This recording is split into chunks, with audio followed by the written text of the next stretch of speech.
Hello guys, and welcome back to MS Tech Tutorials, and in today's video I'm going to be going over how to fix low FPS in Division 2. Let's get straight into the video. So the first thing that you guys can do, which is the most obvious one, is just turn down your graphics settings. So if you are on high or medium, you can go ahead and turn it down to low or medium, etc. If it's like an ultra or whatever. Now that is the first thing, which is the most obvious. You can go ahead and just turn down your graphics setting. Another thing you guys can do is turn down specific settings like VSync off if that is an option. And you can also turn down your resolution as well. Now all of these things will dramatically increase your FPS, so that is one thing you guys can do. Another thing you guys can do is by simply updating your drivers, and you can do that by going over to the NVIDIA app directly and go over to drivers, hit download, and that is if you have any updates available, you can go ahead and download them.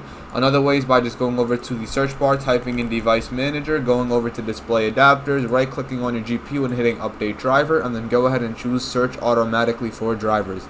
Now these are two ways of updating your drivers.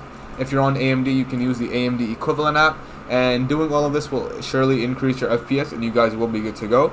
And that should be it for the video. So thank you guys for watching. Make sure to give the video a thumbs up, subscribe to the channel, and have a great day.